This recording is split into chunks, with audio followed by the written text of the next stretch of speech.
Ni ko sawut ya on sawul kalima na baki ngamen karabital na katakan bimbi be norokoti ko apa matal tati ko ona tom anon mai patikuri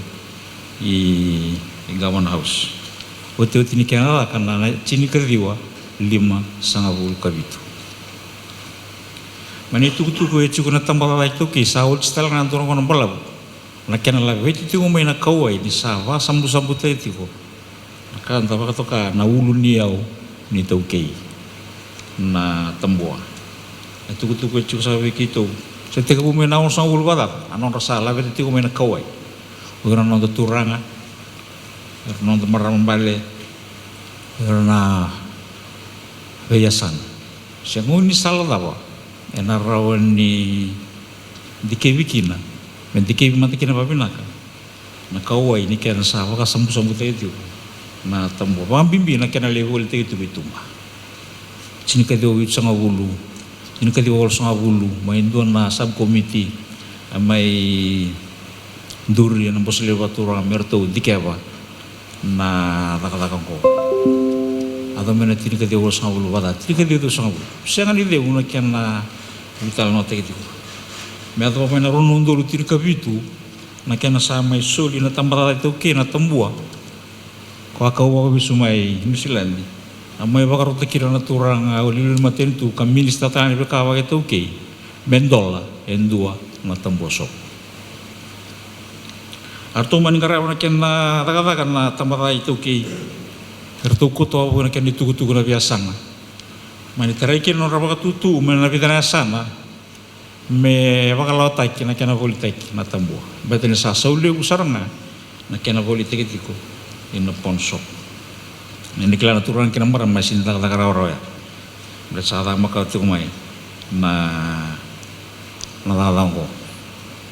kita mau bang butuh kana biasa na tu na tambah lagi tu kita mau tahu sarana sindran to selu wakala sa sindran sarana itu selu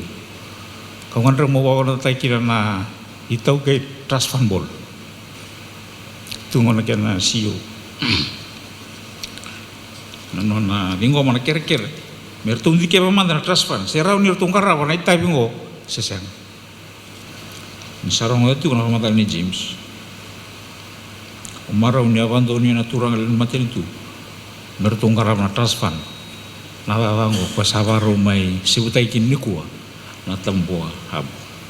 akan yang maru tu kan kini biu ni kuah ni rau ni mai indo pada tiku ke kemuni enandola bini tambua business hub go endo na idabu kalawa lew ai te butalanga endo na dabu kalawa ambala butu ambala sini tu butu galak ana kiana sangai mena tangai na kawai ko sa ka uda kati umengo nangau no sari ngom kina tamata itu ke na donan raul tul so vulkan na tombo ni rongo tu kana pamandala be James sate usar na menubu di membaleta na kena garabi na yo bakaro non re bakaro na turanga liu ni maten tu na kena talano ni sarango dawati o yo bakasabu na pawina liu virto na kena komiti o James sega na to na komiti go o to na komiti talanga arto ate ko na mai na kena taka ke mena ronundolu tini kabit tamba itu ke matam bosi ni bika ba itu ke pata kena matam bosi ni bakatumbu labu itu ke anu tu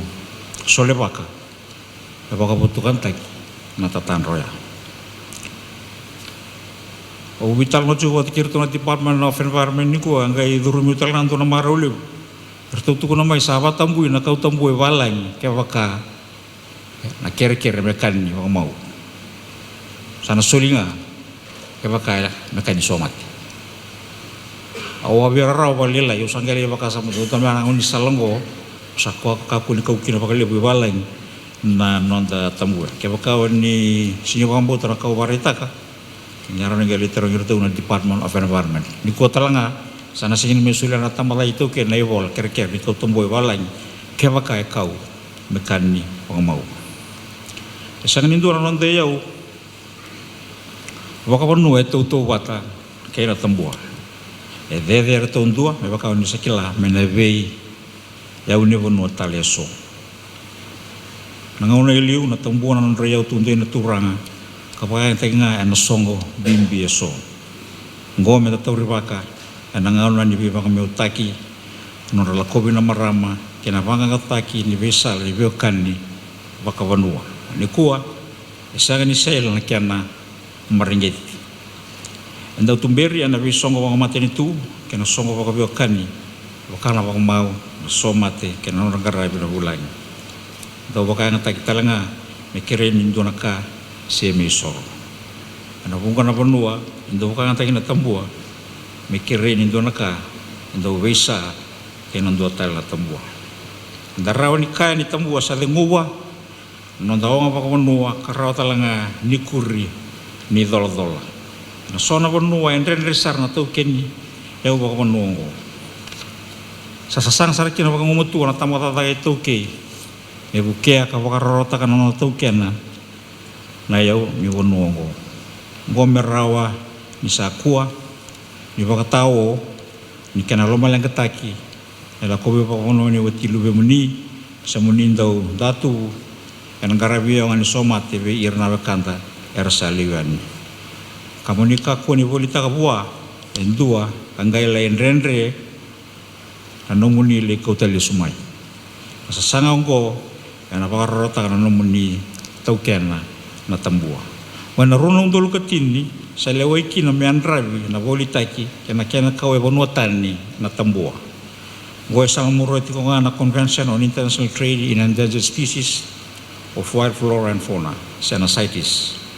Ena nono tu webu kena tambana ni kambula sa tiko na wili ni tambua eva tarai me kawiani e bonuatani.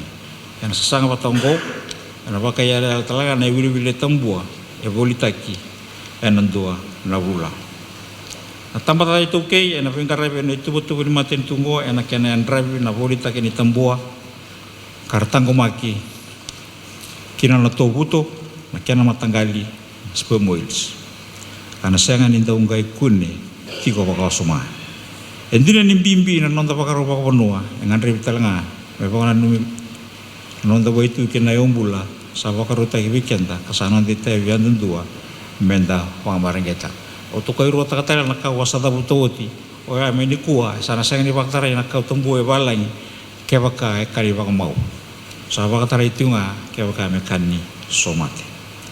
Satu na baka nunui, nida na bita ulinga taka na maroro ino nonda yombula, ngombe rao talanga ni baka rorota ka na nonda taukena na tambua. Ena bita na mal ni bosongo, sa kani maro huyau, memoendola watiko na tambua business hub. Kinaka.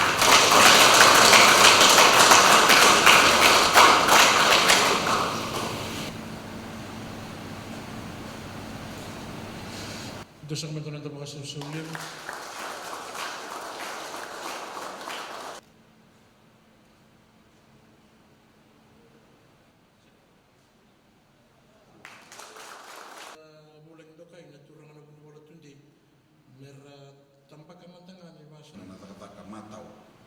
Rai binaka, si batagina na no tu